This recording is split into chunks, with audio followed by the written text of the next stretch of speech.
A very good morning, everyone. I request all the participants to please their mobile phones in the silent mode.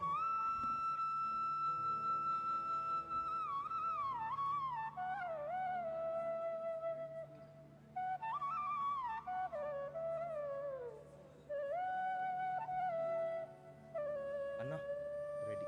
Video ready. Namaste. A very warm good morning to everyone. Today, we welcome you all to the 125th anniversary of the foundation of Ramakrishna Mission and 123rd celebrations of the Foundation Day of Vivekananda Institute of Human Excellence.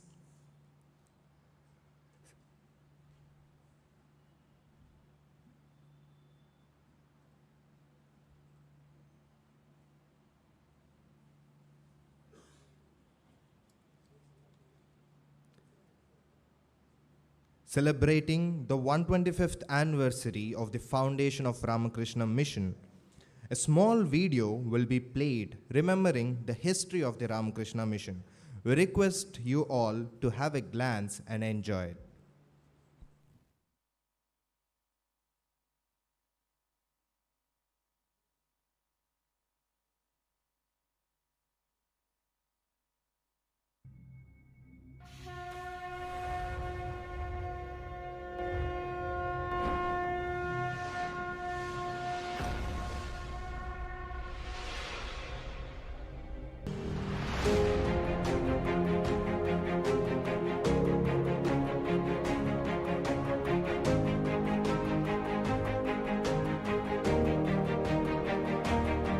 అప్పుడే ఒక ఆశాకిరణం తన జ్ఞాన సముపార్జనతో యావత్ దేశాన్ని చైతన్యపరిచింది.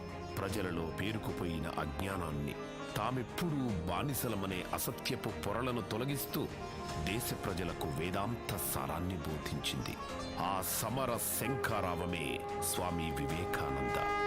ఈ దేశం ఎంతోమంది ఆధ్యాత్మికవేత్తలను అందించిన స్వామి వివేకానందుల వారు ఎప్పటికీ ప్రత్యేకమే.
Now, celebrating the 23rd Foundation Day of Vivekananda Institute of Human Excellence, a small video will be played remembering the service and achievements of this institution.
వివేకానందాయతి Varenya అందుకొను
We now request our Adhyaksha Maharaj, Sri Swami Bodhamayananda Ji, along with our chief guest, Honorable Chief Justice of Telangana State High Court, and our guest of honor, Padma Bhushan Sri K. Padmanabhaya, retired IAS, to come on to the dais.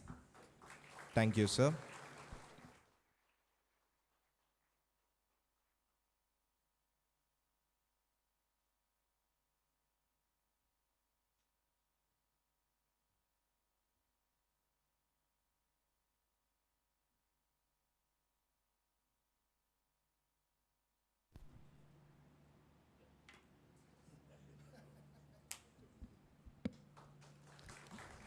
Thank you, sir.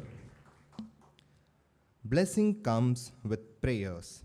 Prayers provide power. Now request Swami Siteshananda Ji and our brother monks to invocate the blessings of the God with a prayer and opening song.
श्रीगुरुभ्यो नमः।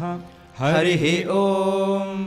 गणानां त्वा गणपतिगं हवामहे कविं कवीनामुपमश्रवस्तमं ज्येष्ठराजं ब्रह्मणां ब्रह्मणस्पत आनः शृण्वन्नोतिभिः सीदसाधनं। महागणपतये नमः। प्रणो देवी सरस्वती वाजेभिर्वाजिनीवती धीनामवित्र्यवतु आनो दिवो बृहतः पर्वताधा सरस्वती यजता गन्तु यज्ञं वाग्देव्यै नमः। ॐ सहना भवतु सहनौ भुनक्तु सह वीर्यङ्करवावहै तेजस्विनावधीतमस्तु मा विद्विषावहै। ॐ शान्ति शान्ति शान्तिः। हरिः ॐ। शन्नो मित्रः शं वरुणः शन्नो भवत्वर्यमा शन्न इन्द्रो बृहस्पतिः शन्नो विष्णुरुक्रमः। नमो ब्रह्मणे नमस्ते वायो त्वमेव प्रत्यक्षं ब्रह्मासि त्वामेव प्रत्यक्षं ब्रह्म वदिष्यामि ऋतं वदिष्यामि सत्यं वदिष्यामि तन्मामवतु तद्वक्तारमवतु अवतु माम् अवतु वक्तारम्। ॐ शान्ति शान्ति शान्तिः। हरिः ॐ। भद्रं कर्णेभिः शृणुयाम देवाः भद्रं पश्येमाक्षभिर्यजत्राः स्थिरैरङ्गैः स्तुष्टुवागंसस्तनूभिः व्यशेम देवहितं यदायुः। स्वस्ति न इन्द्रो वृद्धश्रवाः स्वस्ति नः पूषा विश्ववेदाः स्वस्ति नस्तार्क्ष्यो अरिष्टनेमिः स्वस्ति नो बृहस्पतिर्दधातु। ॐ शान्ति शान्ति शान्तिः। हरिः ॐ। मधुवातारुतायते मधुक्षरन्ति सिन्धवः माध्वीर्नः सन्त्वोषधीः मधुनक्तमुतोषसि मधुमत्पार्थिवगं रजः। मधुद्यौरस्तु नः पिता मधुमान्नो वनस्पतिर्मधुमागम् अस्तु सूर्यः माद्भिर्गावो भवन्तु नः। ॐ शान्ति शान्ति शान्तिः। हरिः ॐ। पूर्णमदः पूर्णमिदं पूर्णात् पूर्णमुदच्यते पूर्णस्य पूर्णमादाय पूर्णमेवावशिष्यते। ॐ शान्ति शान्ति शान्तिः। हरिः ॐ।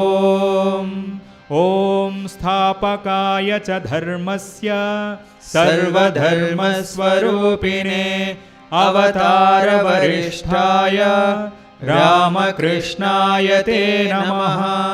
यथाग्निर्दाहिका शक्ति रामकृष्णे स्थिता हिया सर्वविद्यास्वरूपान्तां शारदां प्रणमाम्यहम्। नमः श्रीयतिराजाय विवेकानन्दसूरये सच्चित्सुखस्वरूपाय स्वामिने तापहारिणे।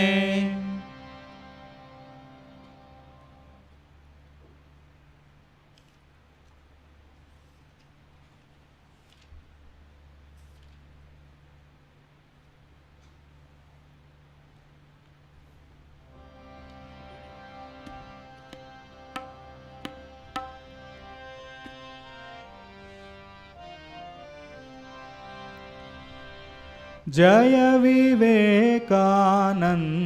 गुरुवर भुवन मंगलकारी। जय विवेकानन्द गुरुवर भुवन मंगलकारी। जय विवेकानन्द गुरुवर भुवन मंगलकारी। जय विवेकानन्द गुरुवर भुवन मंगलकारी। चिरसमाधि शिखरि नुंडी चिरसमाधि शिखरि नुंडी नरुल सेवकु दिगिन नरवर। चिरसमाधि शिखरि नुंडी नरुल सेवकु दिगिन नरवर। जय विवेकानन्द गुरुवर भुवन मंगलकारी।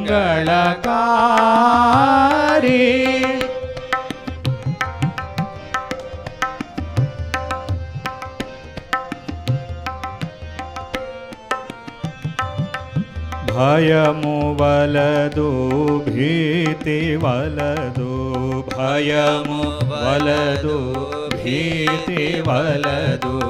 अमृतपुत्रुलु मीरु मीरनि भयमु वलदु भीति वलदु। अमृतपुत्रुलु मीरु मीरनि विश्वमन्तयु चाटि जेपिन विश्वमन्तयु चाटि जेपिन विश्वमन्तयु चाटि जेपिन विश्वमन्तयु चाटि जेपिन। यतिवरेण्यायुगाचार्य विश्वमन्तयु चाटि जेपिन यतिवरेण्यायुगाचार्य। जय विवेकानन्द गुरुवर भुवन मंगलकारी।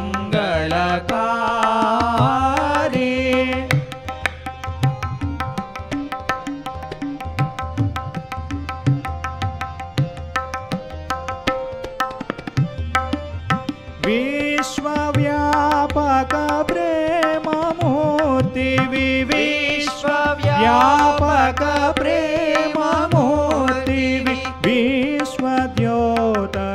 परमज्ञानि विश्वव्यापक प्रेममूर्ति विश्वद्योतक परमज्ञानी विश्व मुक्ति समर्पितात्मवो विश्व मुक्ति समर्पितात्मवो विश्ववन्द्युड जयमु जयमु विश्वमुक्ति समर्पितात्मवो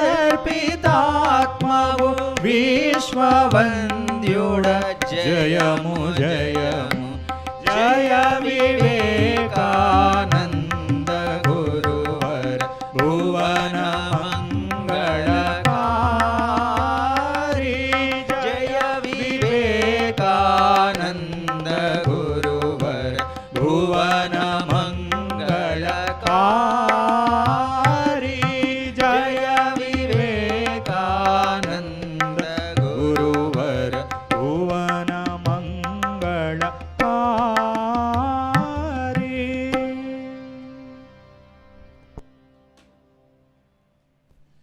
Thank you, Maharaj.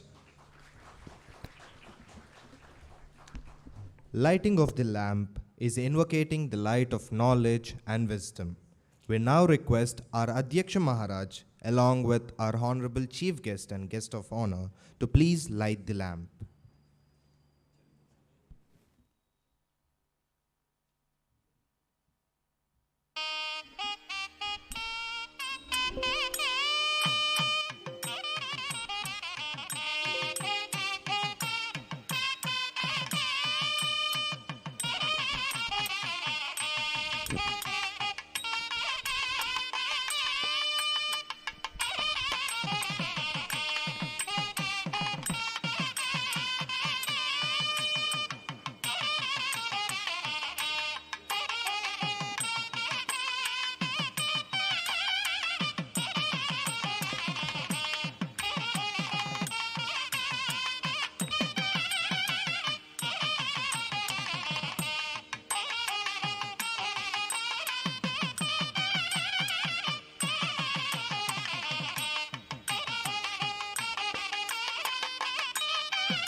Thank you, sir.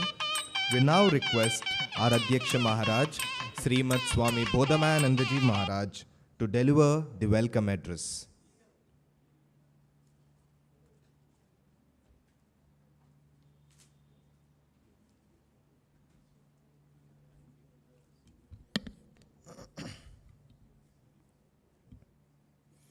ॐ असतो मा सद्गमय तमसो मा ज्योतिर्गमय मृत्योर्मा अमृतङ्गमय ॐ शान्तिः शान्तिः शान्तिः हरिः ॐ.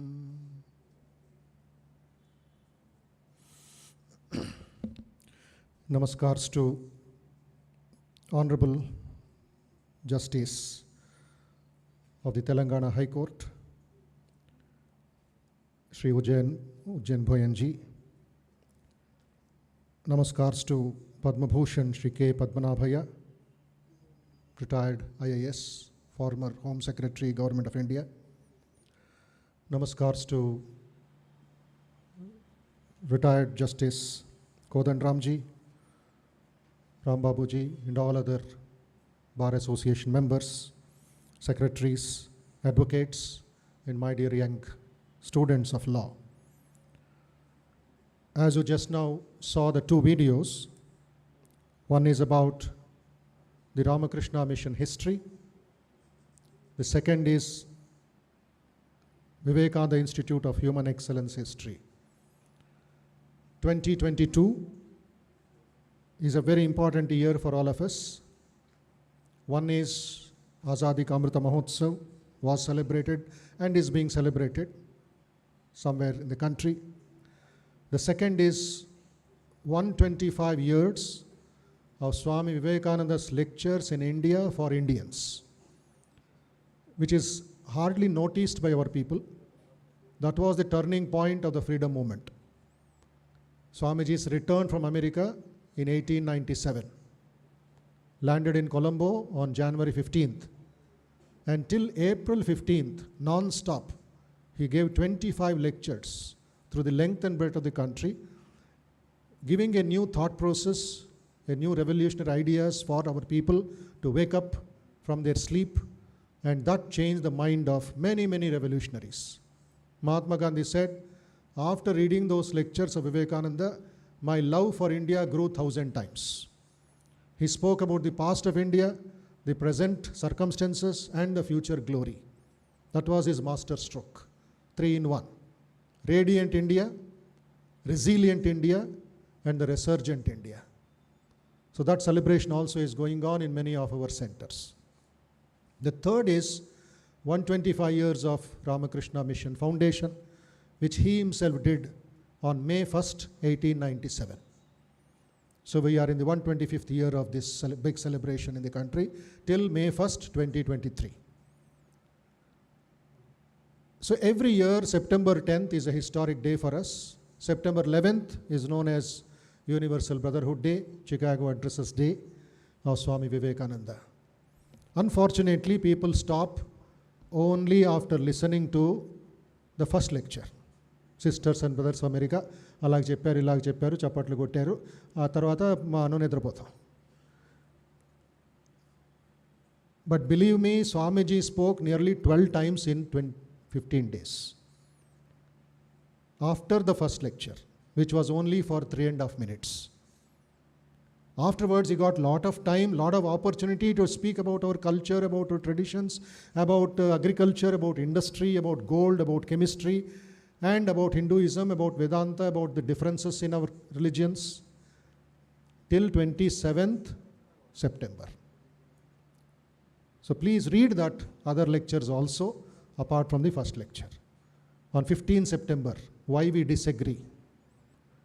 On 19th September, paper on Hinduism, 2.5 hours he spoke, clearing the cobwebs, clearing the mind of the Western people towards our Sanatana Dharma. September 25th he spoke, 26th he spoke, 27th last day he spoke. And every time Vivekananda's lecture was kept in the last. Anybody walking out, they would announce, next Swami Vivekananda will speak, and 3,000 people used to sit. It was not Vivekananda as a person speaking, it was the principles of Sanatana Dharma which was speaking through Swami Vivekananda. So that celebration also is going on. So normally 10th, 11th, 12th every year is our festival day in Ramakrishna Math. But due to Ganesh Nimajjanam this year and non-availability of the chief guests, etc., we had to postpone it to 13th and today also, and 17th. So Ramakrishna Mission has its own uniqueness, started by a monk, a sannyasi without bank balance, without permanent account or anything. He just did it, Bahujana Hitaya, Bahujana Sukhaya. Why he started Ramakrishna Mission? The power of organization, Sangha Shakti. He realized, understood, learned in America.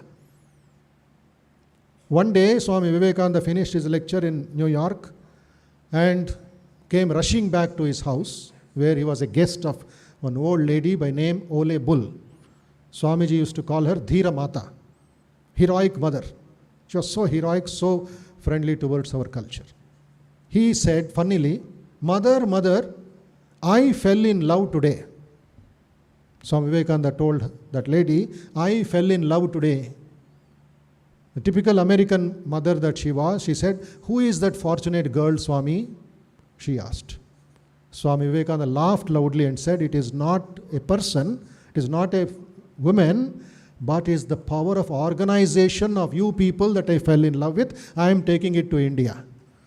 And in the name of my master, I will start an organization for the welfare of my people." Already he made the plan at that time, even before coming to America. And some of you who have seen that monogram, emblem of Ramakrishna Math and Mission in any book, in any place it is there. It was designed by Swami Vivekananda himself while having breakfast. His mind was always in that high levels of yoga, consciousness. So he asked for a paper, asked for a pen, scribbled something. He was having coffee, scribbled something. ఏదో పిచ్చి గీతలు రాసుకున్నారు paper మీద. రాసుకొని అందరు అడిగారు, ఏంటి స్వామి రాస్తున్నారంటే, మేము తర్వాత చెప్తా, మీకు అర్థం కాదు ఇప్పుడు చెప్తే. పాకెట్లో పెట్టేసుకున్నారు. న్యూయార్క్ వచ్చారు తర్వాత. He called an American artist, a professional, sat by his side for 3 hours and said, please paint this to perfect measurement. This will be the emblem of my organization in the name of my Guru. See the far side, ఇంకా ప్రారంభం అవ్వలేదు, అప్పుడే దానికి ఒక emblem, దానికి ఒక Moto, దానికి rules, regulations అన్నీ ఫారం చేసి పెట్టేశారు. సమయం లేదు వివేకానందుడికి. జీవించింది కేవలం 39 సంవత్సరాలు 5 నెలలు మాత్రమే. అయితే పని చేసింది 15 శతమానాల వరకు. He said, my work for India, for the world will be for the next 15 centuries. Look at the power that he generated within that 8-year working period. No communication, traveling difficult, no emails, no WhatsApps, no mobiles. He wrote 600 letters from America to India in writing, manuscript, awakening the whole nation, bringing the unity in our country, bringing some focus on our problems like that. So many things are there. So that organizational emblem was designed by Swami Vivekananda. It contains the 4 yogas: Karma Yoga, worship, work; Bhakti Yoga, worship, flower; Gnana Yoga, the rising sun, knowledge. Then we have the serpent, which is encircling all these. It is the Kundalini Shakti, Raja Yoga, Dhyana Yoga. He said, by one or more or all of these, man can be free. This is religion. Clearly documented. This is religion. Freedom is religion. So Swamiji gave us that motto because in his Guru Sri Ramakrishna he saw the embodiment of 4 yogas: Gnana, Karma, Bhakti, Raja Yoga at its peak. He said that will be the modern religion. Householder can meditate, can worship, can serve. A meditator should work, should worship other things by one or more or all of these and be free. He was for evolution, not just for revolution. Let us grow, let us grow, let us grow. Tasmat yogi bhava, Krishna says in the Bhagavad Gita to everybody, to you, to me, to others. Tasmat yogi bhava, tasmat yogi bhava. Man in the court, man in the bank, man in the street, man in the office, man in the college. Tasmat yogi bhava. Not just in dress, not just in degree, but in practice, in principles. So Ramakrishna Mission started. We have an expansion going on all over the country, whether it's the northeast, whether in the west, whether in the east, whether in deep south. The demand is increasing. We are not able to supply. Recently, the President of India, Prime Minister of India, Manmohan Singh, when he was there, he visited our Itanagar Center. Honorable Chief Justice was mentioning about that. The only hospital in the entire Arunachal Pradesh, run by monks, taken care of 300, 400 beds in the far east jungles. And recently we started in Lumding, touching China border, a 300 children residential school with 4 monks serving there in difficult circumstances.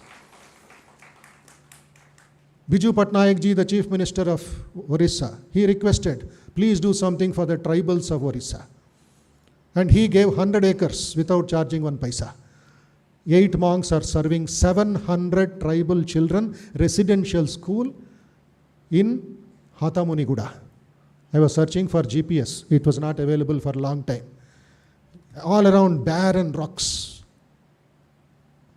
But not today, it is a fertile ground of 700 children staying, tribals picked up from the deep jungles of Orissa, who do not know how to even wear a cloth, who just eat the birds and cockroaches, frogs like that. They're all made into normal human beings up to 12th standard. CBSE syllabus is taught, then they are sent as engineers or doctors or officers towards other parts of the country. Last 15 years it is going on. This is the contribution, seva of the Ramakrishna Mission to the society without any advertisement, without any other outside meetings. That is Swamiji's call. What our work will be is like the gentle dew which falls unseen and yet brings into blossom the finest of roses. That will be the work of Ramakrishna Mission to the society. No outside pampering and advertisements. Then this institute came, where you are sitting, 2000 September is the last point, and the purpose of this program of this institute is to churn out men and women of human excellence. You may choose any career, engineer, doctor, lawyer, tailor, driver, scientist, teacher, anybody.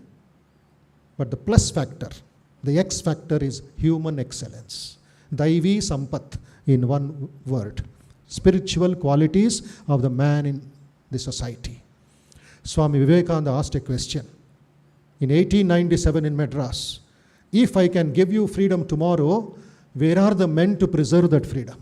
Kaha hai manush dikhawa humko, kal de denge swaraj. That was his master stroke, that was his boldness. He could do it. He could do it. I'm not going into details how he could do it. He had a foresight and a foresight. But he saw. He said, I am seeing something I am not saying. What am I seeing? Mother India shall be free in the next 50 years. 1897, 1947. But that freedom shall come under some unforeseen circumstances. He gave a warning to the people of India. We have to pay heavy price for it. And we paid heavy price, which is going on troubling even now. Kaha hai manush? The question remained. September 2000, 2 years before, maybe 3 years before, the then president of Hyderabad Center, Srimad Swami Ranganathananda ji, had this in mind. Swamiji asked the question, Kaha hai manush? Where are men? Where are men? He said, we have hospitals, we have schools, we have colleges, we have industries, we have infrastructure, but where are men? Men means women also. It is not gender bias. It is a usage. He said, in Hyderabad we shall start a center which will not look at anybody based on their caste or creed or background.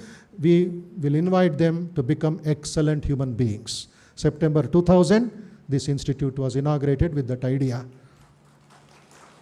Raw products come in, diamonds are sent out. From 5th standard boy to a PG student of the university. Even we are proud to say that we did a 4-month course for the advocates of the Telangana High Court on communication skills, on values, on meditation. So this was requested by the Bar Association, this was requested by the Chief Justice, and many Chief Justices came here, have been coming here, and we are very happy that the Honorable Chief Justice is here to participate in our anniversary today. And along with him, we have Shri K. Padmanabhai Garu. Just on a phone call, he accepted his love and affection for the institution, and we thank Rambabuji for guiding us to invite Padmanabhai Garu, one of the distinguished Padma Bhushan Padmanabhai ji, for his services to the country. We will know more about him, and we welcome each one of you for this unique celebration. This is a beginning of something bigger. We don't stop with only one function or one youth convention. Tomorrow we have a spiritual retreat for devotees. 400 students come here on Sundays to undergo recycling of the mind. I keep telling students, you talk about recycling plastic, recycling paper, recycling water, recycling garbage, recycling scrap, but I have not heard anybody talking about recycling the mind, which is more important than paper or scrap. If this is trained, everything will be trained. Everything will be all right. So let us train the emotions, let us train the mind of the people, young, working, elders, adults, and let us see a new India coming up in the future, next 25 years, when we celebrate the centenary of our freedom. So we are welcoming the honorable guests on stage, welcoming each one of you, and have a joyful learning for the next few minutes. Thank you very much. Namaste. Thank you, Maharaj, for your warm welcome and enlightening insights. Now, we request our Balavikas students to recite the powerful teachings of Swami Vivekananda.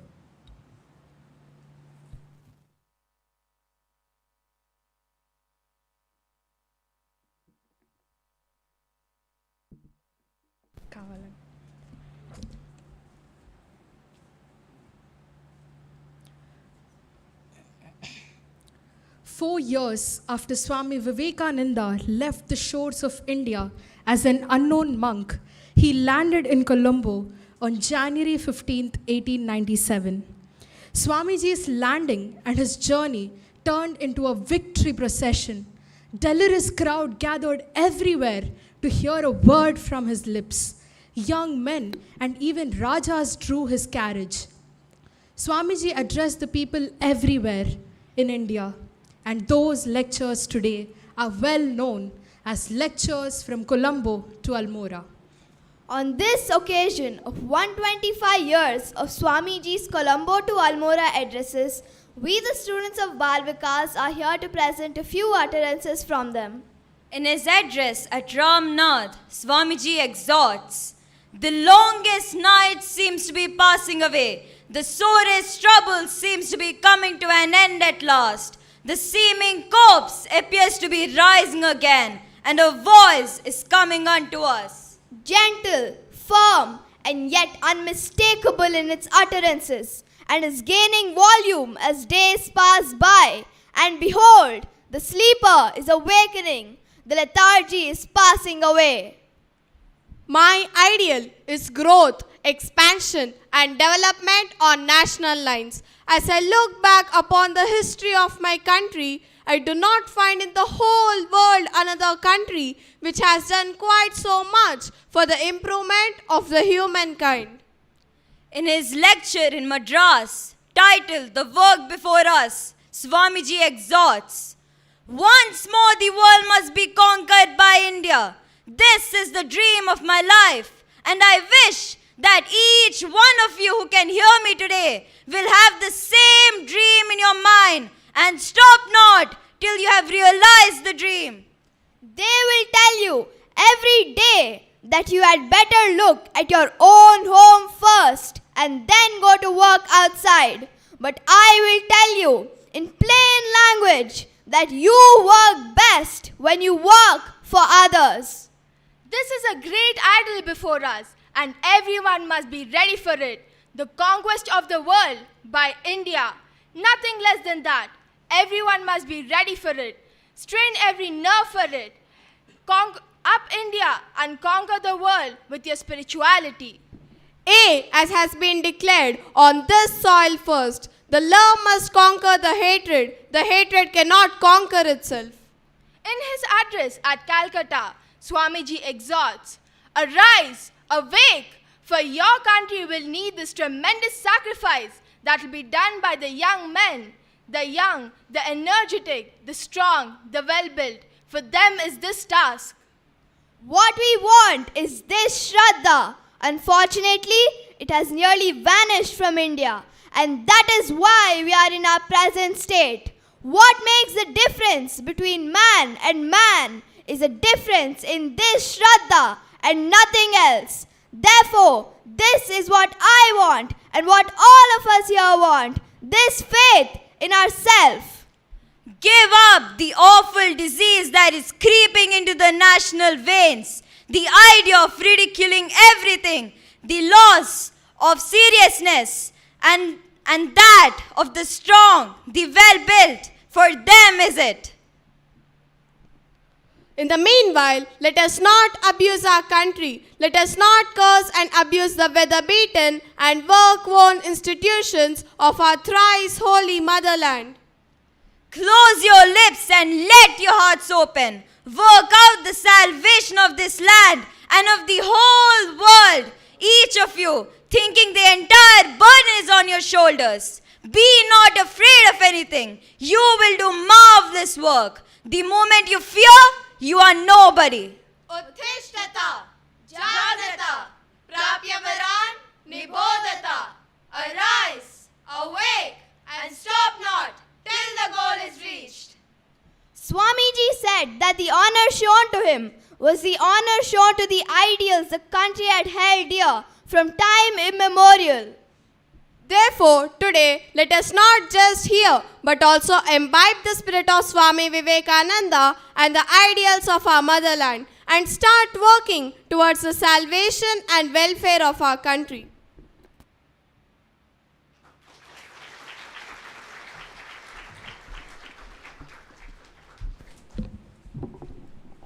taking forward Swami Vivekananda's teachings, life building, man making, character making, and nation building. It was a powerful presentation by our Balavika students. Thank you. I'm extremely privileged to introduce our guest of honor, Padma Bhushan Sri K. Padmanabhaiah, Sir, retired IAS. K. Padmanabhaiah, Sir, is a retired civil servant and a former Home Secretary of India.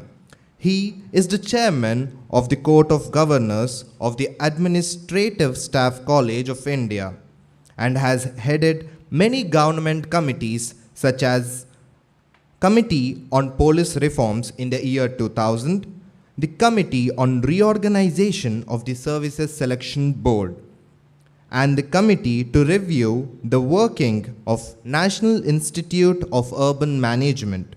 The Government of India awarded him the third highest civilian honor of the Padma Bhushan in the year 2008 for his contributions to Indian civil service. Thank you, sir, for your valuable presence and for taking part in our celebration today.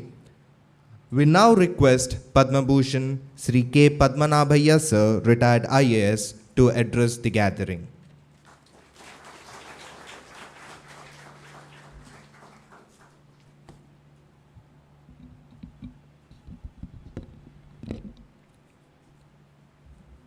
Swami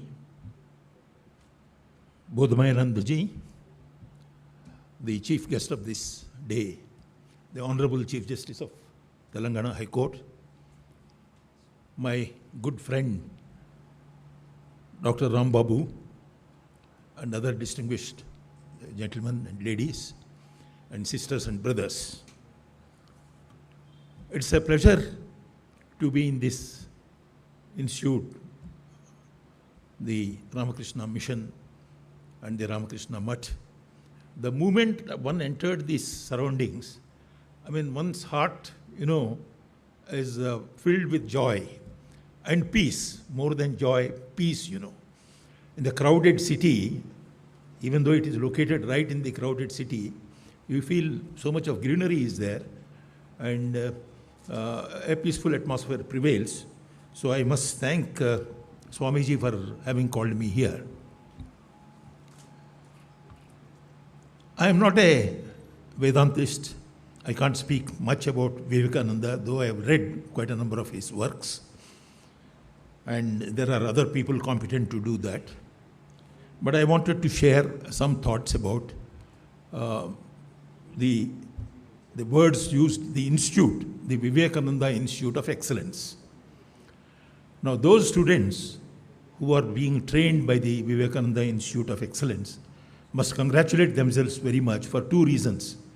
One is it's associated with the name of Vivekananda, who brought a new, new repute and new respect for India in the entire world. And the second thing is, it is an institute of excellence. I'm a great fan of excellence. There is a book which I would recommend. I think everybody should read, and your library also should have, In Praise of Excellence. There is a beautiful book, I forget the author's name. And that book says, now, the opposite of excellence is mediocrity. That means chalta hai, mediocre, this one. I want to give you an example. We have our epics and Puranas and all that, Mahabharata, Ramayana and all that. Do you remember anybody who is known for his wealth from any of these things? No. But you would know people who have excelled in some fields. Arjuna, for example, the best, archer. Ekalavya, or some of the gurus, and various other people. You remember them for their excellence, not for their work, or not for their wealth or anything, or for their kingdoms. So excellence, is the one which would sort of help the country come out of its present this one. That takes me into my main theme. I want to know, before I speak, How many of you are students of the Vivekananda Institute here? Can they raise their hands? Students in the institute. Okay, that's fine. How many of you are graduates? A lot of them are graduates. Wonderful. And how many of you are, diploma holders? 1, 2, 3. Okay, good. Why I asked is, before I address you, I must know who I am talking to. Then only it gives me an idea, Law students also are there. I heard it from your speech also. You are concentrating on the law. So I would come to that in a minute. I want to divide my talk on two parts. One is the individual, what is the responsibility of the individual, and what is the position of the nation, the country, I would recommend another book that you should read. It's called Promise and Challenge by an industrialist, a fellow called, I'm forgetting the author's name, I would get it, Naushad Forbes. He is an industrialist from Maharashtra. It's a beautiful book. In that book, he says, India has tremendous potential to become a world leader.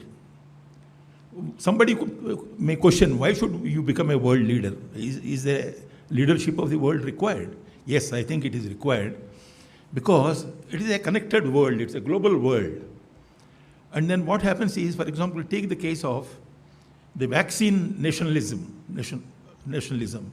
When the COVID came, every country wanted to make the vaccine, but nobody was prepared to share it with anybody else.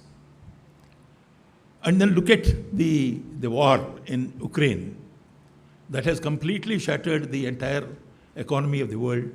The so-called supply lines have been completely gone. There is no gas, there is no oil. So anything in the world, anywhere in the world, affects the entire globe. So I think there has to be some global leadership. Let it be America, let it be China, let it be India, but somebody should be there. I believe that India has all the potential and all the requirements to become a world leader. But provided, why has it the potential? I think three things. One is our composite culture.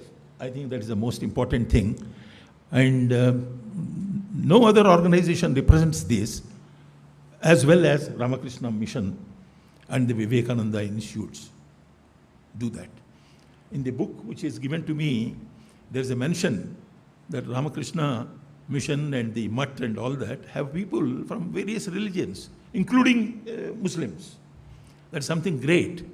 So it's a composite, inclusive culture is the basis of our, this one, You don't exclude anybody.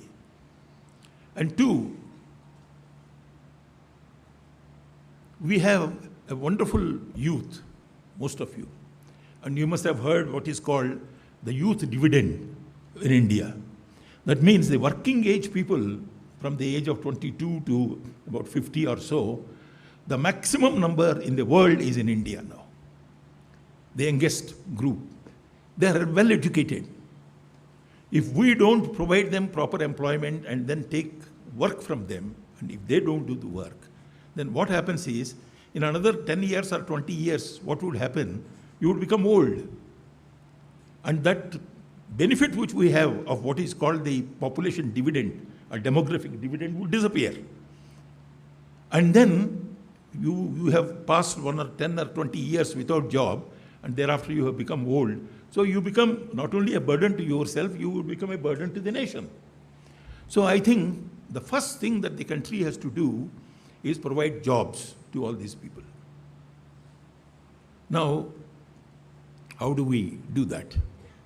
There are two problems. One is, as somebody has said, in America what happens is, if you go for a job, they would ask you, what can you do? Or what can you contribute to our company? What policies would you implement? How would you help us? Whereas in India, if you go for a job, they would ask you, what is your degree? What degree do you have? Are you a BA or are you an MA or what? Now, somebody has said the other day, so what is required is skills. Skills in whatever field you are doing. If you are a lawyer, the argumentative skills and the convincing the people. If you are an engineer, something else. So the skills and excellence. This is what is required, you know. And that doesn't come by just by degrees. Someone has said that in India the pity is that those who have skills have no degree or no certificate, and those who have certificate have no skills. So that is the sort of tragedy of the country, you know. So I think you all need to forget about the degree. I asked how many diploma holders are there. So only 1 or 2 persons have raised their hands. I'm sorry to note that. Because do you know one of the largest, one of the most prosperous countries in the world is Germany. What does Germany do? What it does is they have apprenticeship, training, on-the-job training. You know, once you, and most of them are diploma holders or certificate holders. But they are on the job and they learn the job thoroughly and with precision. So that's what they do. Unfortunately, because of the colonial hang-up or whatever it is, what we do is, we must have a degree, we must have a BA or an MA. Otherwise, you know, nobody would marry that girl or nobody would marry the boy also. So this is a sad thing. So forget about this hangover about degree and diploma. So incidentally, Kishan Reddy, our minister, home minister, culture minister, I asked him, what have you studied? He told me there is some institute of technology here, you know, which gives a certificate. He had a certificate from there. Then I said, did you work anywhere for a few years? He said, yes. So he's a man on the spot, you know, man on this one. He can do the things. But then ask an engineer, civil engineer, as somebody said, a automobile engineer, he can't repair his own car. He has to give it somewhere else because he had only learnt about major engineering but not minor repairs, you know. So the point I want to stress is, incidentally in India, there is some saying in Telugu called Aramba Suratvam. That means you show a lot of enthusiasm initially, but you never carry it forward. There is a National Skills Commission is appointed, somebody else has been appointed. A lot of Dhoom Dhamaka kiya some 5 years ago. But then very few people have been trained, have obtained their skills. And so the skilling of the people is very, very important. So I wanted to mention that, then only the country can progress, you know. So,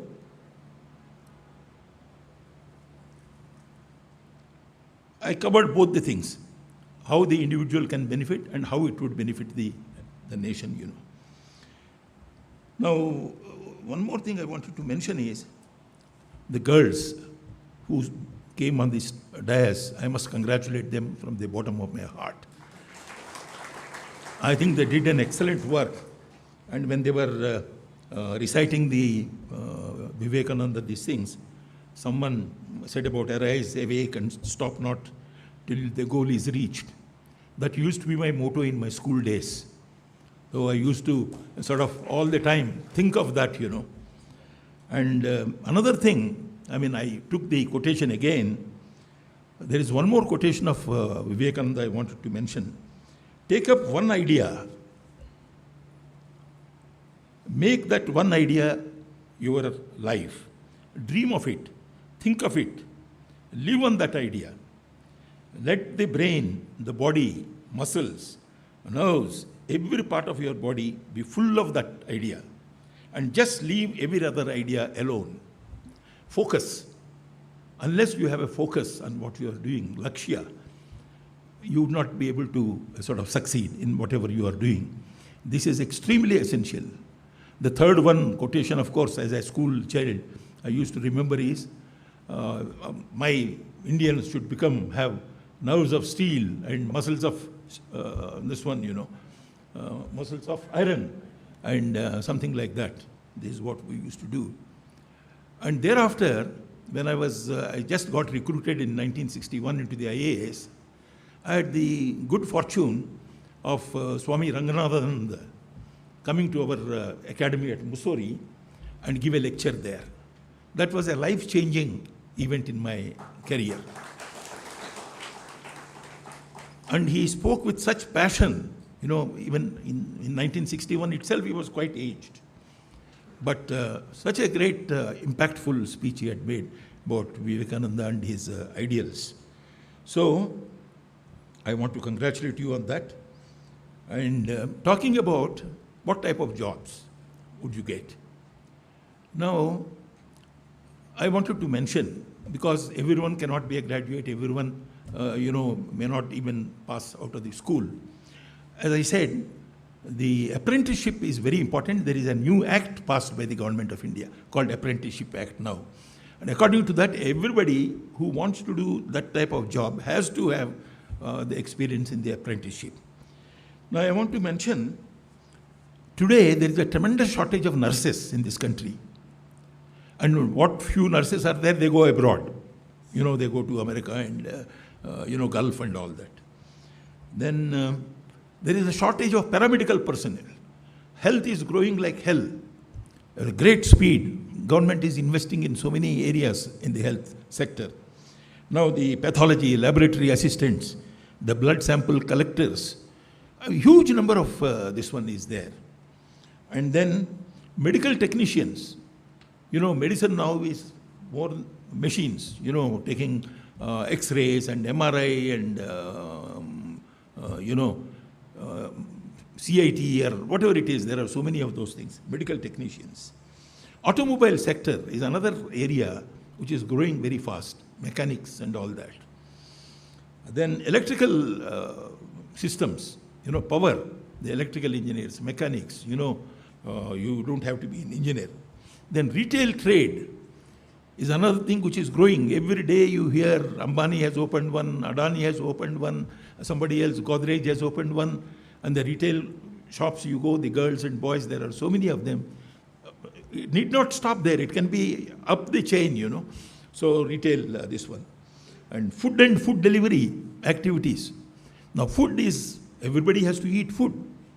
And so many people, housewives, are cooking food and supplying semi-cooked food. And then, cooked food. But not with the masalas and all that. You have to add. So all types of things people are doing. Sweets, everybody is preparing. And some of them have made huge money, I tell you. So then fashion designing. This is another area where a lot of this one is there. And fashion designing means the designers are there. Like Tarun Talyani and somebody else and all that, all those big names, they make huge amounts of money. But do you know, they depend on the ordinary tailors. They put about 15, 20, 30 tailors somewhere and then give them a design and then ask them to cut and stitch and all that. So the mainstay of that fashion business are the tailors and the cutters. And of course, the fabric selectors. Some of you have a sort of flair for picking up the right fabric. So design area, tailoring and all these things. Then construction activity. Hyderabad is booming in the construction activity. Construction related businesses like carpentry, like furniture making, like transport. So many activities connected with the construction activity. And ultimately I said, if nothing, you can even earn your livelihood by making flexes for the politicians. See how many flexes have been put, all over this one. So it's not a bad business, let me tell you. And you get frequent, good clients. So the point I am trying to make is, work is worship. That's what Vivekananda has said. What is the meaning of that? Work is worship means, no work is mean. Every work, big or small, there is no big work, there is no small work. Work, whatever you do, is worship. In a worshipful attitude, you should do. So don't think of a lower job, upper job, and all that, I think that is very, very essential. So, I don't have to say anything more than this. I want to congratulate the organization on their celebrating the 125th anniversary of the foundation of the mission and the 23rd foundation of the Vivekananda Institute. I've gone through this one, and Ramakrishna Mission, when I was in the university in Visakhapatnam, there used to be a beautiful center there. We used to regularly go there And that was my first, this one, and Ranganathananda Swamiji coming to Mussoorie was the second incident, So we are all aware of the tremendous service that these people have been doing for the last so many years. But the greatest service they are doing is for the youngsters, to train them. So the other aspect of Vedanta and all that I did not want to stress. But one more thing, people complain of difficulties and all that. The girls mentioned how he left Bombay and then went to Madras and from there went abroad. Do you know how much time he took on the journey? He took more than 2 months to reach Vancouver in Canada. He had not much money. Whatever money was there was spent. And he got down at Vancouver and by train he went to Chicago. He had no friends. And then there was no invitation for the parliament of this one. He had no proper invitation at all. And nobody introduced him there. So he just went, and every day he was spending money, so nothing remained. So when he was going in the train from Vancouver to Chicago, he met a lady and they went on talking. And that lady was in Boston. So she said, if you want, you come to and stay with us at Boston. So this gentleman, he wanted to save some money. If I go there, she would introduce me to some friends and I can also stay with her. I can give some lessons to her and she can feed me. So with that idea, he went there and he stayed there for some time. And he also knew that Boston is an intellectual city. This is a rowdy city, Chicago. A lot of color, this one and all that. He was not looked up properly. So he said, let me go to Boston. Boston Brahmins, that's why they call. So he went there and he stayed there. And he says, I saved £1 a day. He had to save that.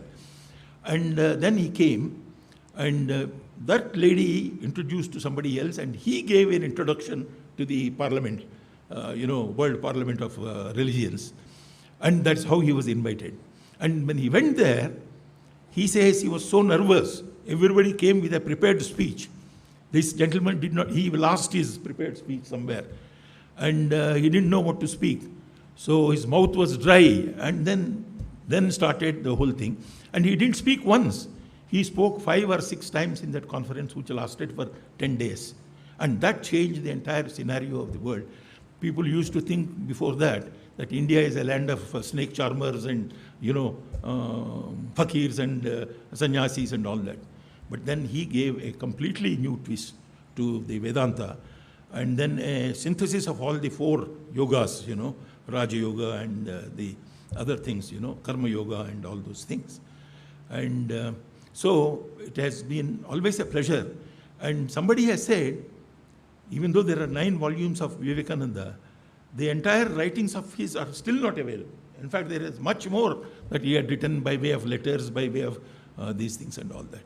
So why I mentioned his journey there is, with such difficulties, bad health, he also was not a very healthy gentleman. He had asthma and some other those things. Going to a foreign country in those days, not knowing a single person, no invitation, and spending there is something great. Can you and I sort of dare do that now? So, but that is a determination he had. So determination, excellence, I think these are very, very important. Work is worship, these are small things, but I think they are very, very essential things. So I am grateful to the Swamiji for having called me here and giving me an opportunity to speak to you. Thank you and wish you all the best.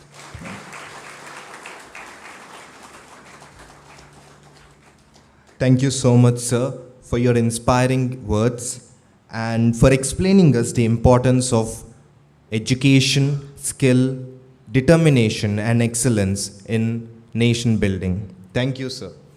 We now request Ajit Singh, sir, Faculty, Vivekananda Institute of Human Excellence, to introduce our chief guest to our audience. Thank you.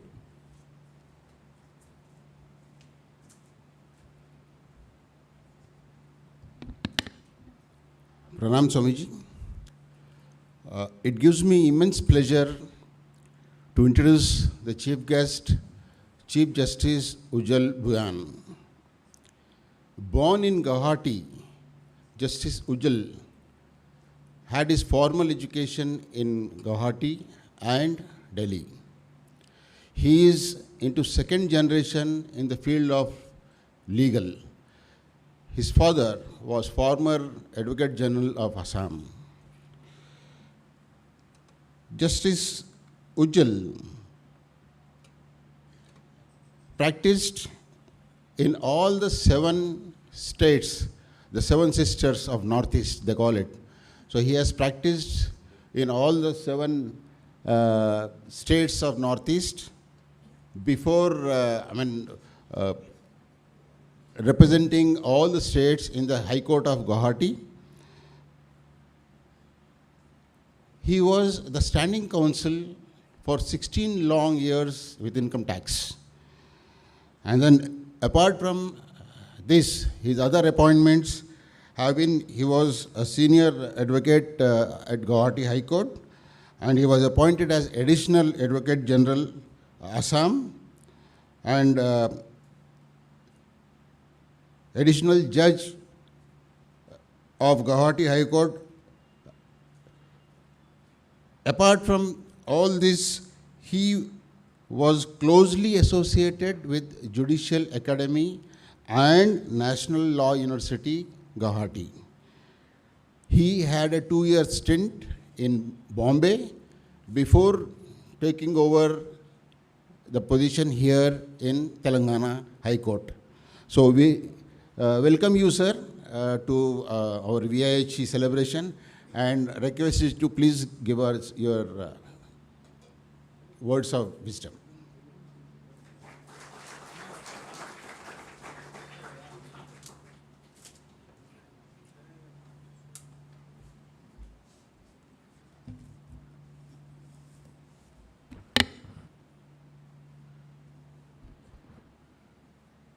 Swami Bodhumayananda ji, respected Padma Bhushan Padmanabhaya ji, Brother Justice Kodanram, Mr. Narasimha Reddy, Chairman Bar Council, Mr. President of the Bar Association, distinguished guests, faculties of Vivekananda Institute of Human Excellence, students, and ladies and gentlemen. It gives me immense pleasure in coming to this institute and visiting the Vivekananda Institute of Human Excellence and the Ramakrishna Math in which this institute is centered. I went to the temple. It's really the silence there, the prayer that you offer in solitude, it gives a lot of peace and tranquility to oneself. I'm a religious person. I believe in God, but I'm not too overtly religious or too overtly a believer in this rituals. So somehow, therefore, the moment I stepped here, I immediately felt at home, at peace, the tranquility which is prevalent here. Friends, Ramakrishna Mission, at the outset, of course, I pay my homage to this great monk, Ramakrishna, and Mata Sarada Devi. The message of humanity, the oneness of all that they started, they spread, has transcended all barriers from Belur Math. It has transcended all state barriers or national barriers. Their favorite disciple, they had number of disciples. Favorite disciple, Swami Vivekananda, is an icon, is a national icon. We all look towards Swami Vivekananda. And Swami Vivekananda tells us, it is not the length of time that you live here. It is not the duration of your life that you live on this earth that is important. It is the quality of your life or what you leave behind in the sands of time, footprints in the sands of time, that is important. Vivekananda lived only for 39 years, but the message that he has left for all of us will transcend generations after generations, ages after ages. So that is what is required. Like we judges or we lawyers, we are not here for all times to come. When we leave, it is only the judgments which we deliver, and we live through our judgments only. So Ramakrishna Mission is not very new to me. I was in class 6. I studied in Don Bosco's by the Catholic Fathers. It's an institution run by the Catholic Fathers. I was in Don Bosco. And in class 6, Father V.M. Thomas, the then principal, told us that Ramakrishna Mission Guwahati is organizing inter-school debating competition, a lot of competition. So we should send a team also to this competition. So he asked me to prepare for the recitation competition. So one particular poem was given, and so all of us, and it was led by Father V.M. Thomas when we went to that competition. Unfortunately, I forgot the poem. I could not recite, and therefore it cost us, our team, school team, very heavily because of my failure to remember the poem which I was supposed to recite. But the important part was, as was pointed out, that Ramakrishna Mission stands for respecting faiths of all, oneness of all, is humanity. It is not exclusive, it's exclusionary. It is inclusive. Therefore, the Father V.M. Thomas felt at home when he went to Ramakrishna Mission. So this is what struck me when I was in class 6. During the summer holidays, we used to travel to Shillong. It's a hill station near to Guwahati. From Shillong, we used to go to Cherrapunji, and we were told that these are the institutions run by Ramakrishna Mission.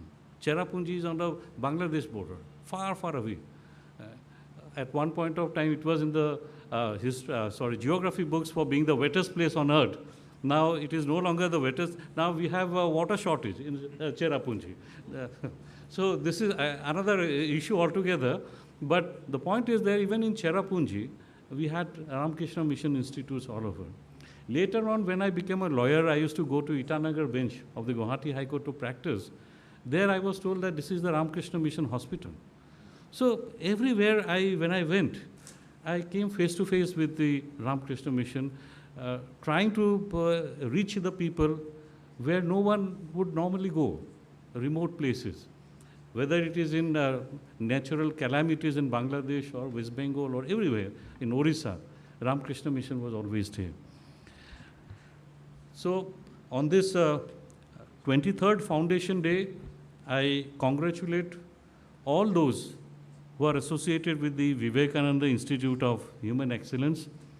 23 years is a significant period, it's a long period for an institution.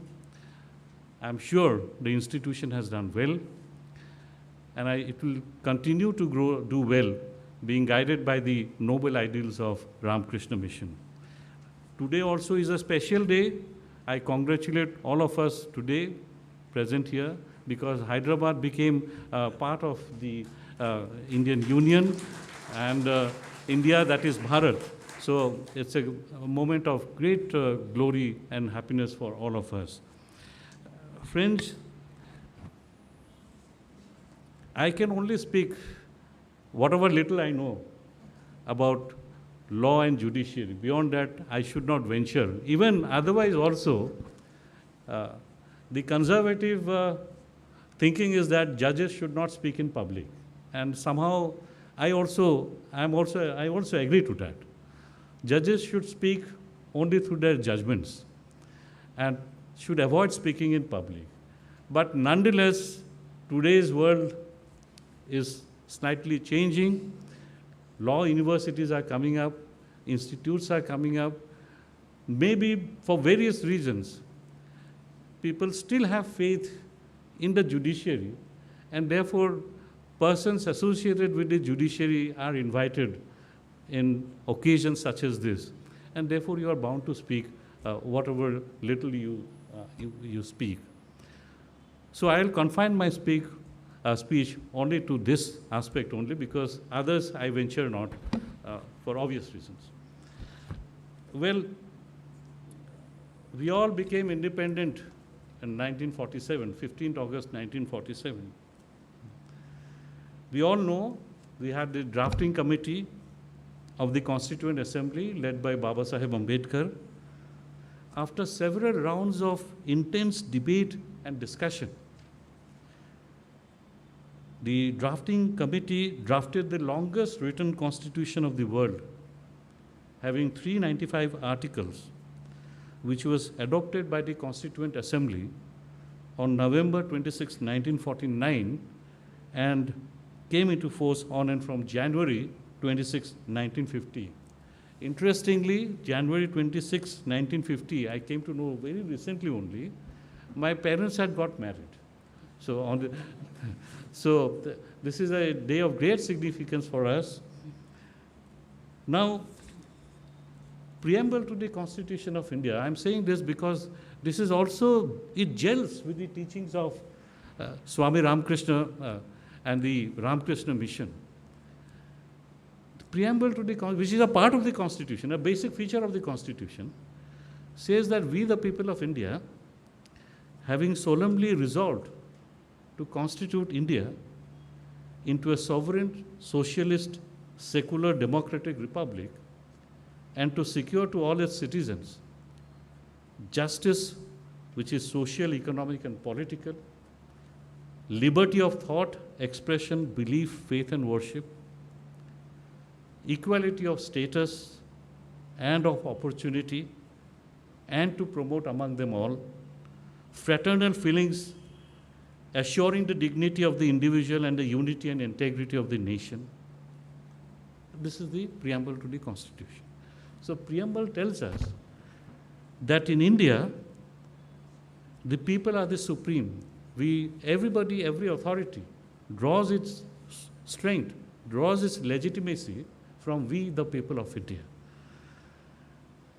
We have given ourselves a democratic form of governance, to be precise, parliamentary form of governance. Over a period of time, because of judicial decisions, verdicts, it has become an essential feature of the Constitution, a basic structure of the feature of the Constitution, which cannot be amended or altered. Democracy or parliamentary democracy. Friends, yesterday, I had attended one function in a famous, Nalsar University. I had gone there to inaugurate one institute sponsored by Justice B.P. Jivan Reddy. Along with that, there was a debating competition from various students, universities which have come all over the country, hosted by Nalsar. So I was also asked to say a few words to the debaters who had gathered, assembled at Nalsar University. So I had told the debaters, with whatever I could say, that you are participating as debaters. Art of debate teaches us to express our views forcefully, but in a decent manner. Decency, civility is a must for public discourse. Debate will teach you that. Debate will also teach you that there is a contra view to what you are saying. Debate will also teach you that there is a contra narrative, and you must respect that narrative. You must have an accommodative spirit. You must have tolerance. This is what I told the students. Debate, discourse, deliberations, discussions, even dissent, these are all part of democracy. What happens in court? What happens when a lawyer argues a case, judge listens? It is nothing but a discourse. It's a debate between the bar and the bench, and the judge gives the verdict. So therefore, I have always maintained that civility is a must in court discourse. We can't have a judge can be polite yet firm. We cannot have a situation where we have a screaming and shouting lawyer and an equally screaming and shouting judge. Court proceedings are not a slanging match. So therefore, like court proceedings, public discourse also. There is always a narrative, there is always a counter narrative, We must be able to appreciate, we may not agree, but appreciate and show an accommodative spirit. This is all which is required.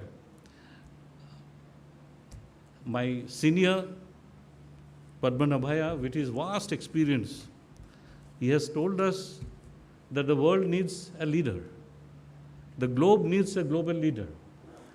India is fully competent, capable of becoming a global leader. But all that is required, however, to be a global leader is to have unity at home. We cannot have a fractured society at home and then claim global leadership. The society must be an egalitarian society. Padmanabhaya spoke about excellence. Yes, we must strive for excellence. There is no place for mediocrity. But our constitution, our constitutional goal abhors elitism. Excellence is something different. Elitism is something different. We must have faith, or we must strive to develop a society, or create a society where all men are equal, all men and all men are equal, and this is the essence of Article 14 of the Constitution of India. This is what Ramakrishna Mission teaches us, that oneness of all, equality of all human beings. I am reminded of a great song. I have come from a place where there is a lot of music and culture. One of the most outstanding, iconic composer, musician, singer is Dr. Bhupen Hazarika. He was awarded Padma Shri, he was awarded Padma Bhushan, he was awarded Padma Vibhushan, and after his death, he was awarded the Bharat Ratna. I think he's the only Indian who have been awarded all the civilian honors of this country. He wrote a famous song, and it was translated into Bengali, and the song says about Manush Manusher Jonno. If the loosely is translated, it means if a human being doesn't think about another human being, who will think about a human being? So this is the essence of this song, and not for nothing, BBC Bengali service declared that there was a poll, and this song was counted as one of the greatest songs of the 21st century. So, friends, we are in the judiciary. People look towards the judiciary. Wherever I go, whether it is in the Judicial Academy Assam, or Judicial Academy Maharashtra, or the Judicial Academy here in Telangana, I always tell my judicial officers that you are judges not for the period you sit in court, 10 to 5. You are judges 24/7. Your conduct will be watched by the public, not only by what you do in court, but what you do outside. You can't say something in court and do something at your home. You can't speak about equality in the court and practice all kinds of inequality at home. That's not acceptable for a judge. Judiciary, therefore, public perception of a judge, and by extension, a lawyer, is very important, because in the judiciary, perception matters. As Justice Frankfurter of the United States had said, judiciary has neither the purse nor the sword. All that it has is moral authority, which is based on public confidence. So we should not do, as judges, as lawyers, anything which breaches such public confidence. Of course, we are accountable. It is not that judges are not unaccountable. We are accountable to the people. We are accountable to the parliament.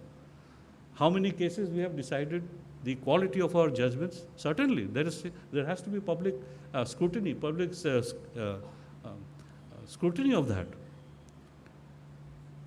Chief Justice Marshall of the United States Supreme Court said that the only real source of power we as judges can tap is the respect of the people it is undeniable that the courts are acting for the people who have reposed confidence in them.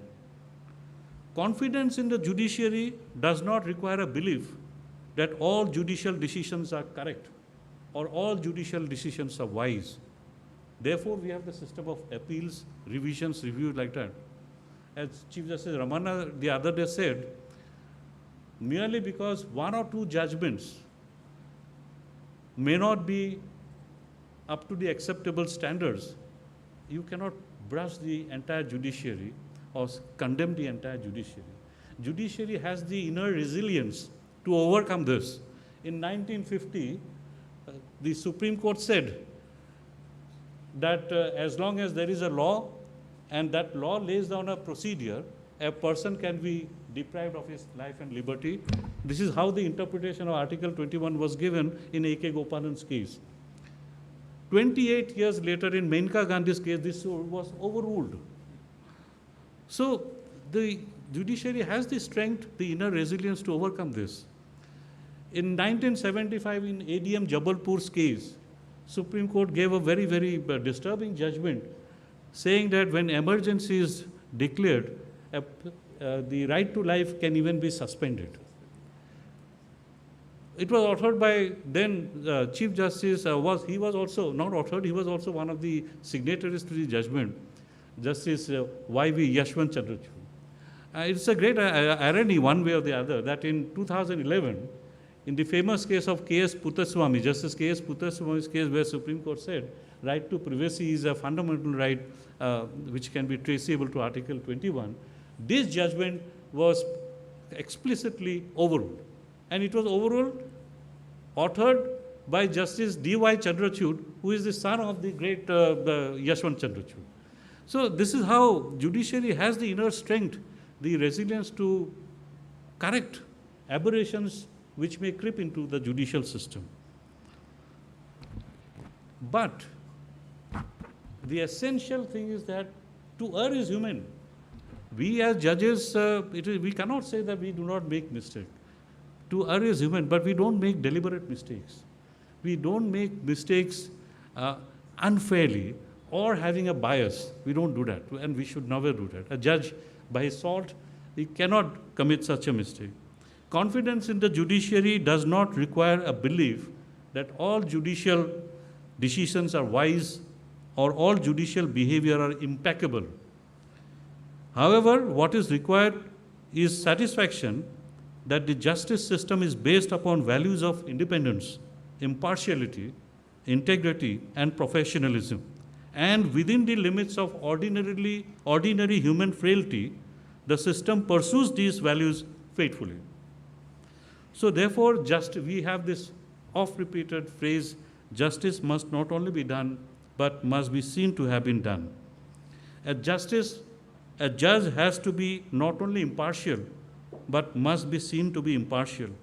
As Lord Denning, he very succinctly put it, justice is rooted in the confidence of the public. And that confidence is destroyed when the right-minded people go away thinking that he was not heard or that the judge was biased. Well, friends, all of us have some prejudices. I won't say bias. We do carry prejudices from the time we are born till we go to the grave.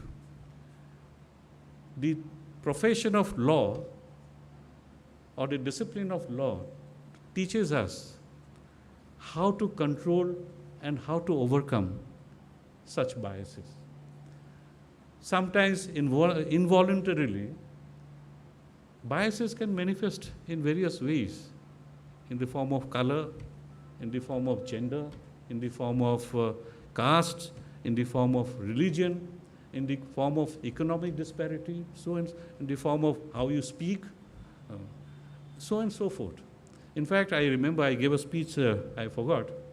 I had classified, categorized various forms of prejudices as some prejudices being vertical, some prejudices being horizontal, and some prejudices cutting across both horizontal and vertical prejudices. Be that as it may, the profession of law, the judiciary, trains us how to overcome and how to conquer such prejudices. Friends, very important aspect of judging as well as judiciary is the relationship between bar and bench. Many of you are students of law. Shortly you will be joining the bar and you will become lawyers. It is important that there is a healthy relationship between the bar and the bench. Bar Council chairman is also present here. I always maintain that without the cooperation of the bar, the bench cannot do anything. All the great judgments which have been delivered are outcome of research work, the great arguments advanced in the court by the great lawyers.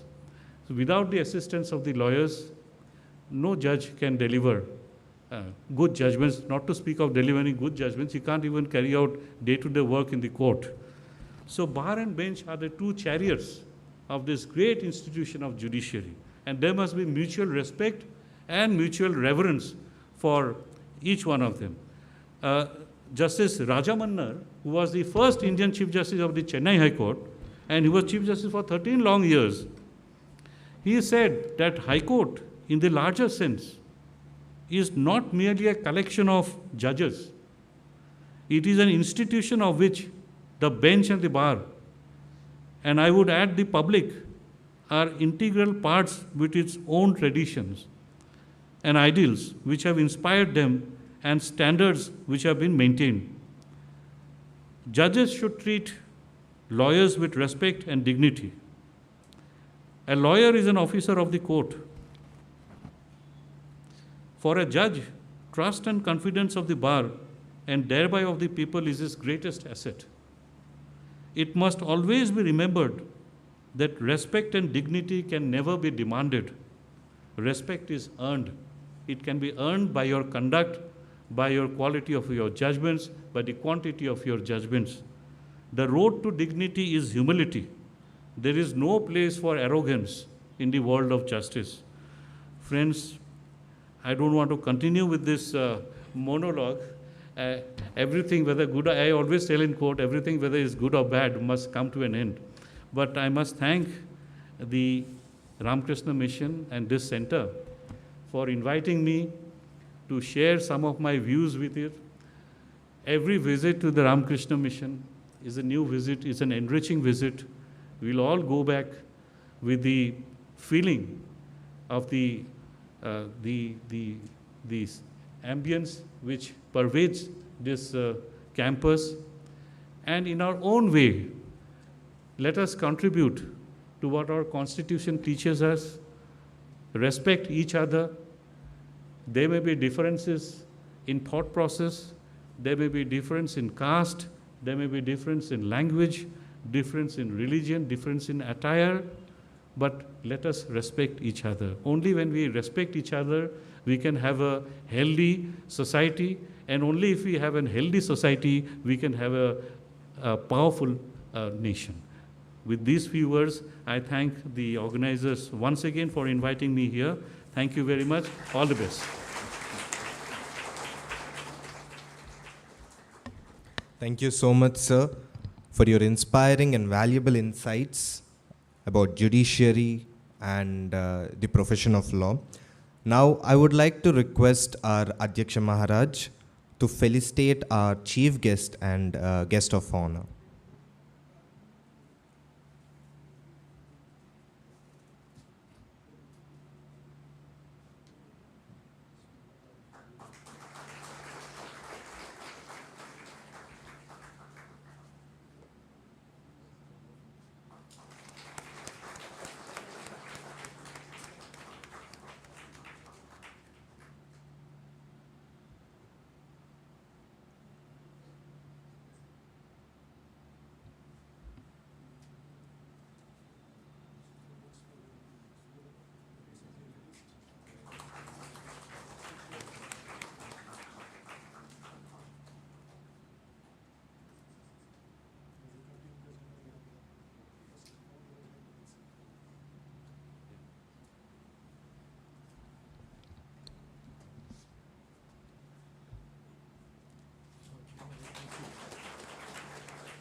Thank you, Maharaj. Now, we would like to request our Adhyaksha Maharaj to deliver the vote of thanks.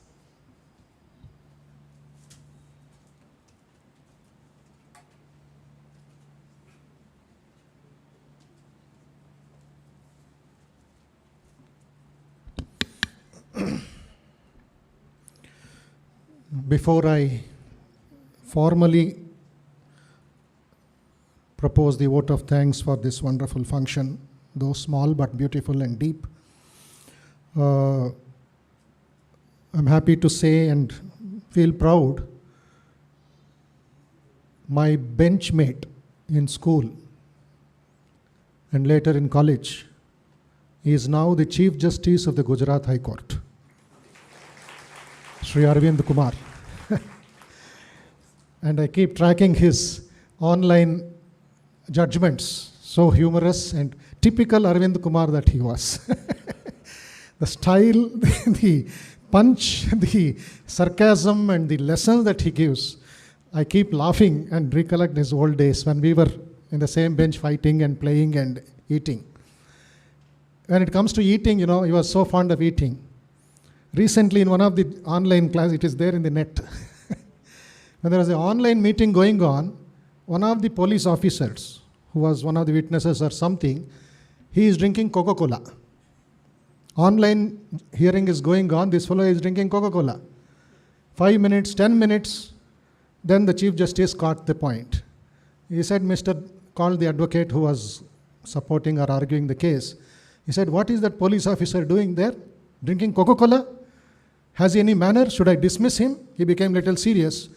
I am going to punish him for life. What is that? By evening 5 o'clock, 500 Coca-Colas he has to distribute to all the bar association members. I enjoyed I laughed and told so many people, please watch how the judgment is, how the punishment is given. So, and recently one lawyer was arguing. 1 lakh rupees fine. Another 1 minute, another 2 lakhs fine. The advocate had to close this matter because his bank balance will go nil. So, and the roots of Ramakrishna Mission, or the advent of the Ramakrishna Mission, genesis goes on to the court cases in Bengal. Sri Ramakrishna's father, so truthful, so loving, so humble, so devoted, a false case was put on him by the local zamindar, and he was thrown out of that original village, the Purvashma village. Then he had to migrate to Kamarpukur, get some small land, some 2 or 3 bighas of land. It is called the Padmapukur, where paddy is grown in that land, and that is made rice payasam every day to Sri Ramakrishna. His father's suffering and father's blessing that he got. He was so truthful, and then the court cases started. And Swami Vivekananda's father, Vishwanath Datta, one of the leading barristers of Calcutta High Court at that time, wanted his son Narendra to become a lawyer. He was about to pay the fees, law fees, but Sri Ramakrishna, his master, had other plans. He withdrew this one. He could not pay. Emotionally, he was blocked. He ran all the way to Dakshineshwar, 12 kilometers, and the rest is history. For 5 long years, a different kind of training between Narendra, the brilliant debater, brilliant philosopher in Scottish Church College, later turned to be Swami Vivekananda, inspiring generations and generations of lawyers and teachers, and everybody continues to do so. So we have many lawyers who have practiced in the courts in Bengal or Karnataka, etc., but had a higher purpose in life. They have renounced and they've become monks. And we have a legal cell in our headquarters to solve the problems of our organization. They are the mentors there in the headquarters. So we have got chartered accountants, we have got lawyers, we have got doctors, we have got MBAs, we have got so many other people who are supporting or contributing to the welfare of the society.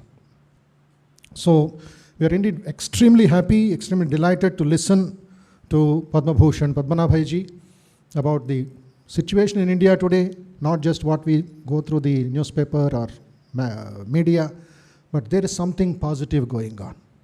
Asatoma Sadgamaya, Tamasoma Jyotirgamaya. And from Mrityu, let us go to death. Amrityu, Amritatvam is our birthright. So for that, the process is what we are supposed to do. As he mentioned, he said, excellence is the real music of life. Minus that, we are adhama, not even madhyama. So that excellence, human excellence quality, is what we have to acquire as early as possible. There's a beautiful quotation by Martin Luther King. He said, if you have to sweep the streets as the painting of Michelangelo. If you have to sweep the streets as the poetry of Shakespeare. If you have to sweep the streets in such a way that the gods in heaven will shower petals in the way and proclaim, here is the greatest sweeper on earth. Even the little work as sweeping the streets should be done as the highest worship. And all the great acharyas, great saints, great mahatmas, ratnas have done that ordinary work as the greatest worship. Swami Vivekananda, when he came back from Kolkata, started the Ramakrishna mission, people will remember 1898, the greatest plague, cholera in Kolkata. Thousands and thousands were dying. The British municipality was not providing proper Medicare. Swamiji wrote an appeal. We monks, we brahmacharis, we workers, we are working, cleaning the streets and distributing medicines. Please donate a paisa for this cause. Swamiji's appeal is there. But then it did not come about. Superstition, fear of cholera, fear of plague. But what did this man do? He saw drainages were blocked, latrines were dirty, nobody is cleaning them properly. He called his disciple, took a broomstick, took a spade, tied up his dhoti, started cleaning the latrines and toilets of the streets in Calcutta. People thought, oh, Vivekananda has become a babu, Western gentleman. He is only talking and enjoying. He won't do all this. He won't help us. But slowly, some young people in Calcutta streets, in village houses, they opened their window because sweeping sound is coming. They thought corporation will clean chestunaremo. When they saw this world-conquering monk, along with his disciples, cleaning the latrines and toilets, which are all in a very bad state, rats and dirty things going a bad smell everywhere, they came from the backside and requested Swami, meerenduku chestunar, memu chestam Swami. Swamiji said, okay voice lo, if you want to do something for your country, bring another broomstick and do. I am not going to give mine. And he gave half an hour lecture. When your own brothers and sisters are dying, you hide your face in shame, you hide your face in fear. Why don't you come and serve your people? How can you gain freedom with this narrow-mindedness? That was the opening, the first opening of Ramakrishna Mission service in Kolkata plague. And that continued in different ways. Why? Swamiji, in our Upanishads we hear Matru Devo Bhava, Pitru Devo Bhava, Acharya Devo Bhava, Atiti Devo Bhava. Common, wonderful tradition. But Swamiji said that old tradition is okay. We have to start a new worship. Rogi Devo Bhava, Murka Devo Bhava, Daridra Devo Bhava. For the next 50 years, let Mother India be our God through these people who are suffering. That was Swamiji's worship of Shiva Gnane Jiva Seva, which is going on in different ways, different forms. And that training is given of excellence also in our Institute of Human Excellence. Right from the time he or she comes into the campus, a small boy, 5th standard, 6th standard, we observe, our faculty observes, our volunteer observes.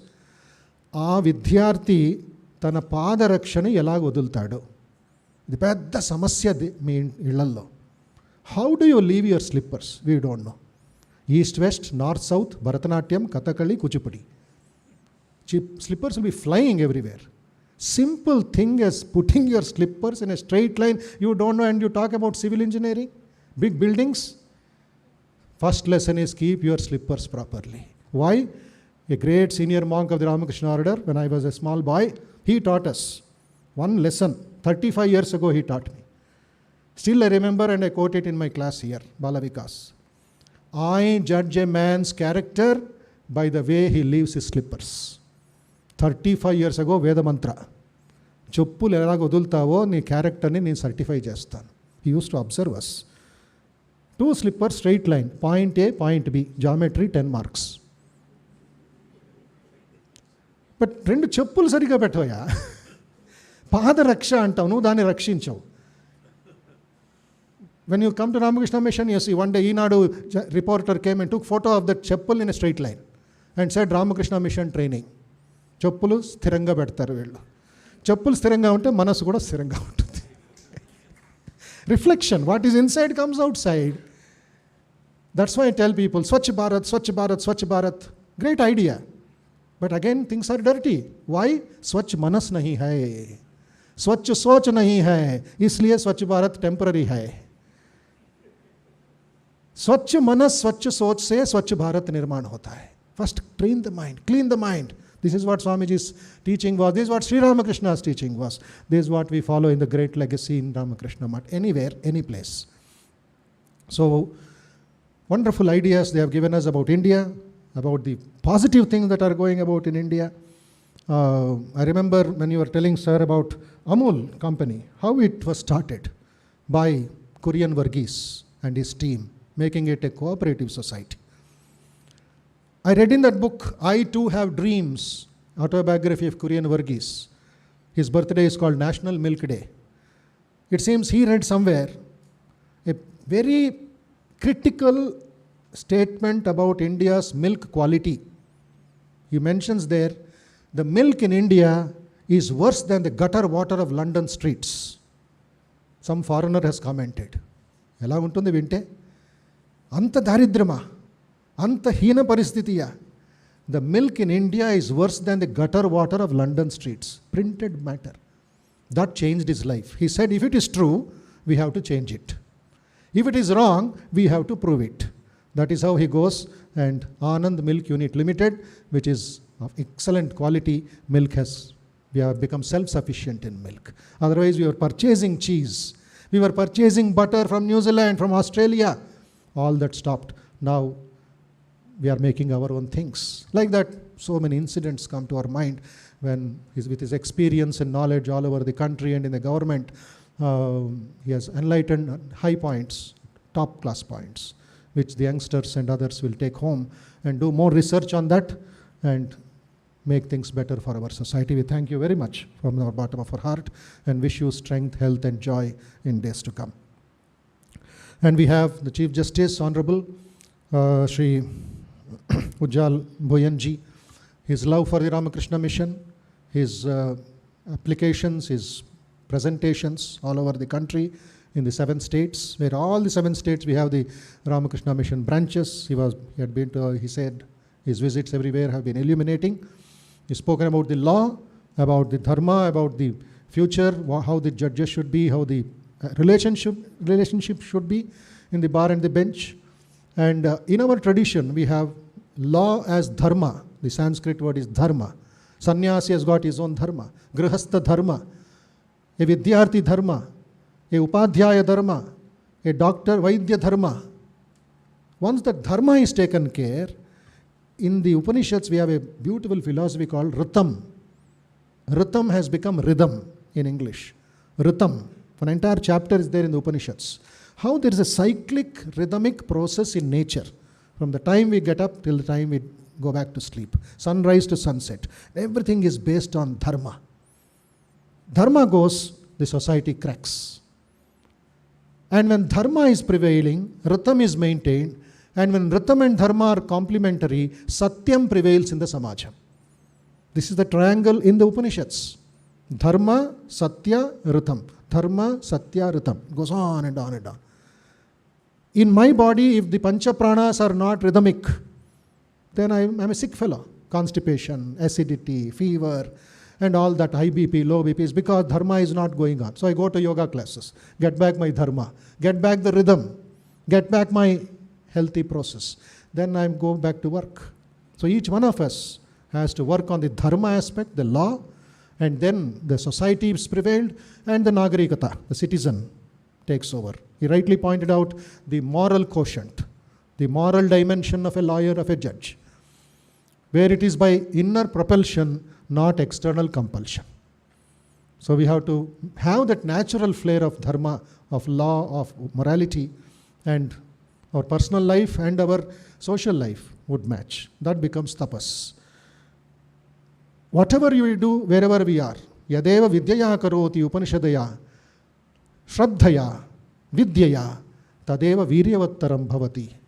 Whatever is done with vidya, with shraddha, and with Upanishad, that work becomes excellent work.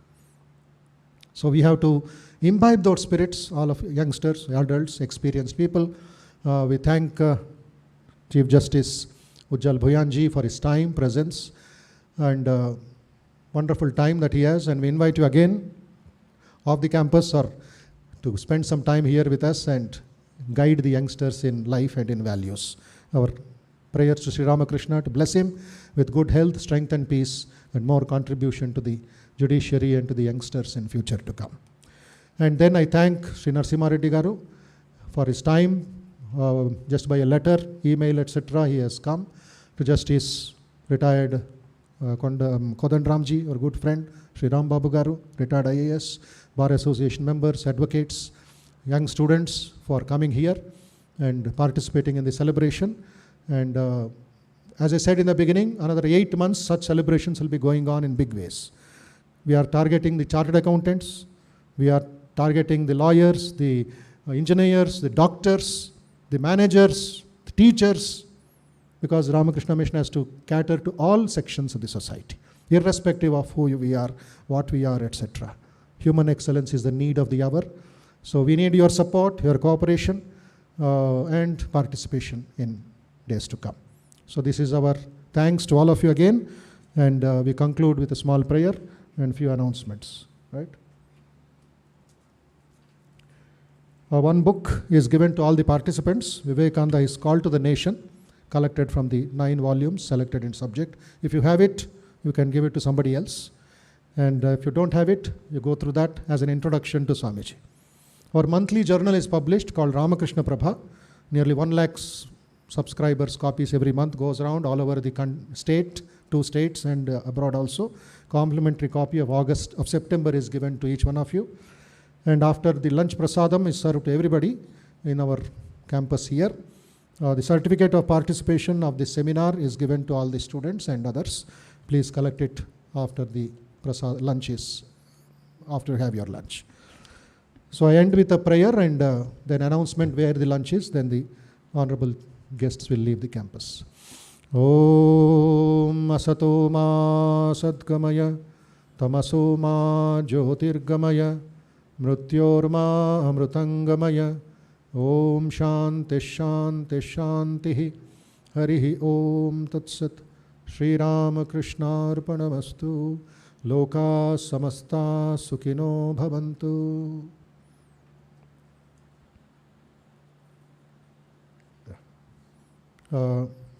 Just stand in appreciation when the Chief Justice and Honorable Padmanabhai Garu leave the campus. Then please sit back for just 1 minute for instruction. Thank you so much. अच्छा लगा ना?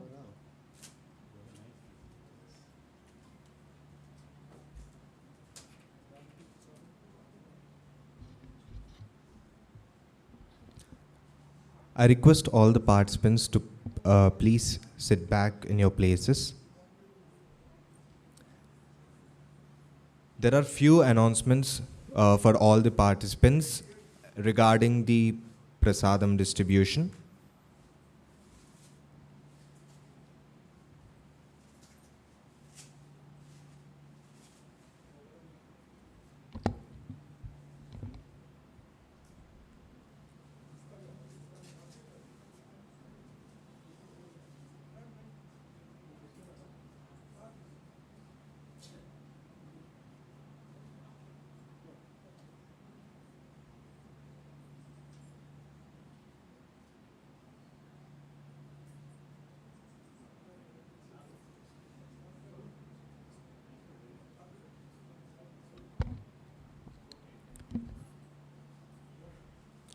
I request all the participants to please sit back in your places.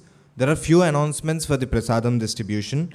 All the ladies, for the ladies, the prasadam distribution is arranged and backside of this VIHE, that is in the VIHE shed.